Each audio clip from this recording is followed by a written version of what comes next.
Assalamualaikum dan salam sejahtera. Tajuk pembentangan kami pada hari ini ialah bagaimanakah meredakan isu penceraian rumah tangga di Malaysia. Penceraian dalam Islam bermaksud pembubaran ikatan perkahwinan mengikut hukum syarak. Terdapat 4 jenis talak dalam Islam. Antara punca penceraian di Malaysia ialah masalah kewangan, kurang berkomunikasi, kecurangan dan juga penghayatan agama. Isu ini boleh memberi kesan yang negatif kepada individu, keluarga dan juga masyarakat seperti tekanan emosi, trauma kepada anak-anak serta peningkatan masalah sosial. Bagi meredakan isu ini, pasangan perlu mengamalkan komunikasi yang baik serta memahami tanggungjawab masing-masing dan mengamalkan nilai Islam dalam rumah tangga. Selain itu, masyarakat juga boleh memainkan peranan melalui kaunseling, pendidikan pra-perkahwinan dan juga sokongan institusi kekeluargaan. Isu ini juga boleh berkait dengan maqasid syariah iaitu hifz al-nafs yang bermaksud menjaga keturunan dan juga keharmonian institusi keluarga. Kesimpulannya, semua pihak perlu bekerjasama bagi mengurangkan kadar penceraian demi melahirkan keluarga yang harmoni dan juga masyarakat yang sejahtera. Terdapat beberapa jenis penceraian dalam Islam seperti talak, fasaq, khulu dan taklik. Talak ialah penceraian yang dilafazkan oleh suami, manakala fasaq pula ialah pembatalan perkahwinan oleh mahkamah syariah atas sebab yang tertentu seperti penderaan ataupun tidak memberi nafkah. Selain itu, khulu berlaku apabila si isteri meminta cerai dengan bayaran tebus talak, dan taklik pula berlaku apabila syarat yang ditetapkan dalam Islam dilanggar. Sekarang, saya akan menghuraikan tentang punca penceraian di Malaysia.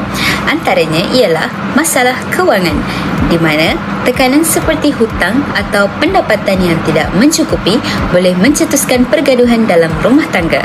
Selain itu, kurang komunikasi antara suami isteri juga boleh menyebabkan salah faham dan hubungan menjadi semakin renggang. Bukan itu sahaja, keganasan rumah tangga seperti penderaan fizikal atau emosi pula boleh membuatkan pasangan berasa tidak selamat untuk meneruskan perkahwinan mereka. Seterusnya, kecurangan berlaku apabila salah seorang pasangan tidak setia, sekaligus merosakkan kepercayaan. Kurang penghayatan agama juga menjadi faktor kerana nilai seperti sabar dan tanggungjawab tidak diamalkan dengan baik. Akhir sekali, campur tangan pihak ketiga seperti keluarga atau orang luar boleh memburukkan lagi keadaan dalam rumah tangga. Seterusnya, berikut adalah kesan penceraian terhadap individu, keluarga dan masyarakat. Dari segi individu, penceraian boleh menyebabkan seseorang mengalami tekanan emosi kerana mereka perlu menghadapi pelbagai perubahan dalam kehidupan selepas berpisah. Selain itu, individu juga boleh hilang keyakinan diri akibat kegagalan dalam rumah tangga.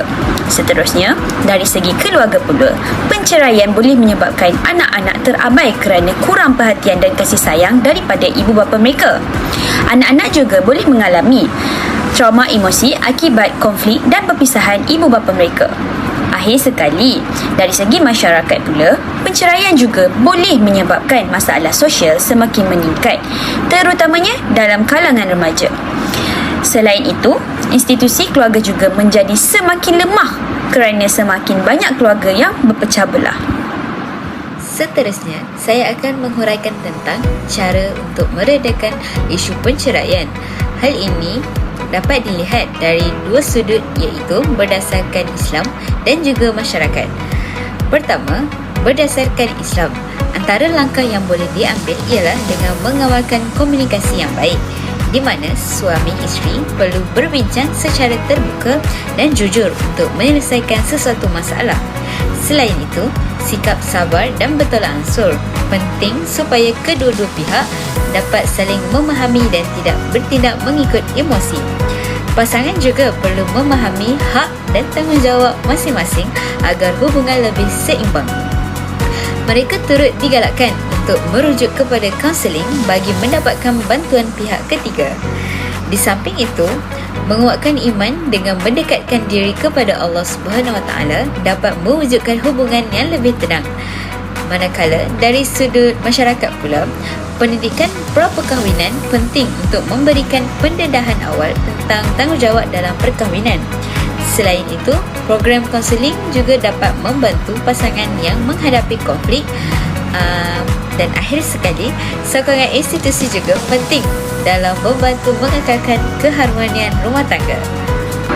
Seterusnya, Dalil ini berkaitan penceraian ialah firman Allah dalam surah Al-Baqarah yang bermaksud, dan apabila kamu menceraikan isteri-isteri, maka rujuklah mereka dengan cara yang baik atau lepaskan mereka dengan cara yang baik. Berdasarkan ayat ini, telah terbuktilah bahawa Islam menjelaskan bahawa penceraian adalah harus tetapi tidak digalakkan.